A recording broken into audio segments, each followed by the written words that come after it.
जो राम विष्णु है। इस शरीर से भजन होगा नहीं, तामसी शरीर है। इसीलिए जानबूझ करके जगदम्बा को हरण करके लाया हूँ। हमको अपने हाथों मार देंगे तो उनके धाम को जाऊंगा। इसी प्रकार से कंस भी गाली देता था तो भगवान को ही गाली देता था जी।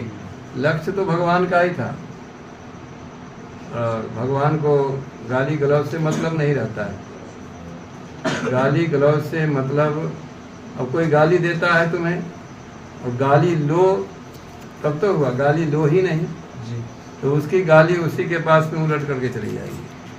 आवत गाली एक है, उलटत होए अनेक, कह कबीर न उलटिए तो वही एक ही एक है नहीं जी।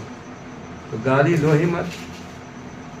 अब एक महात्मा को कोई गाली दे रहा था, किसी ने कहा कि महाराज गाली दे रहा है आपको। महात्मा जी तो अपने मस्ती में थे। महात्मा ने कहा कि मेरे को कहाँ मतलब है, मैं गाली उसकी ले कहाँ रहा हूँ।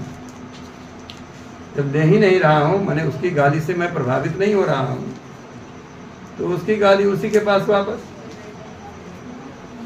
महात्मा तो अपने मस्ती में रहते हैं, भगवान के भगवान के चिंतन में निमग्न रहते हैं।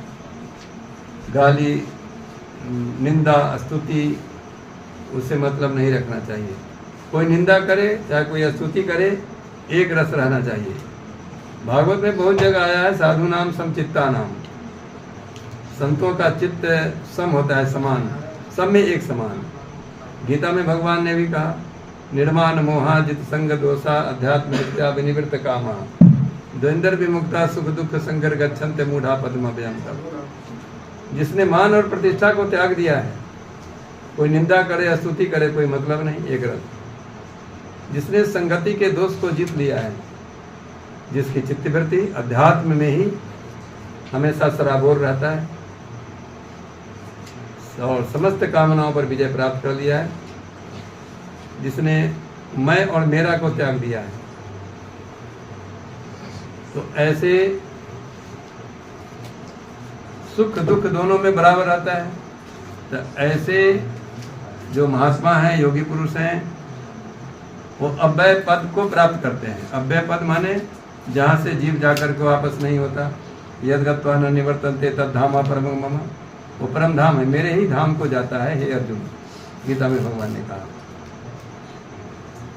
तो ऐसे बाकी एक बात है कि गाली बहुत देता था, रोज 100 गाली भगवान को देता था शिशुपाल जी। तो भगवान ने सोचा ये राक्षस तो है, ये है, पृथ्वी के संतुलन को खराब करता है, इसलिए इसका अंत आज कर देना जरूरी है। फिर भगवान को गाली नहीं लगती, वो ठीक है, लेकिन भगवान ने 101 गाली जैसे हुआ वैसे जब चला सुदर्शन और उसके गला को काट दिया। सबको देखते देखते शिशुपाल का तेज प्राण भगवान में समा गया। तो सुखदेव जी ने कहा, परीक्षित तुमने देखा कि जो 100 गाली रोज देता था और उसको भी भगवान के धाम की प्राप्ति हो गई, परम पद मिल गया। तो भगवान, तुमने जो पूछा कि भगवान असुरों को मारते हैं और सुर को, देवता को, संतों को तारते हैं, विजय दिलाते हैं, तो मारते नहीं वो तारते हैं। भगवान के हाथ से जो मरेगा वो भगवान के धाम को ही जाएगा।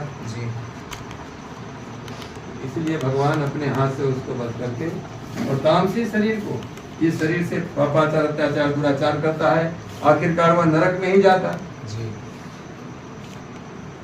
इसलिए भगवान उसको मारते नहीं हैं, वो तारते हैं।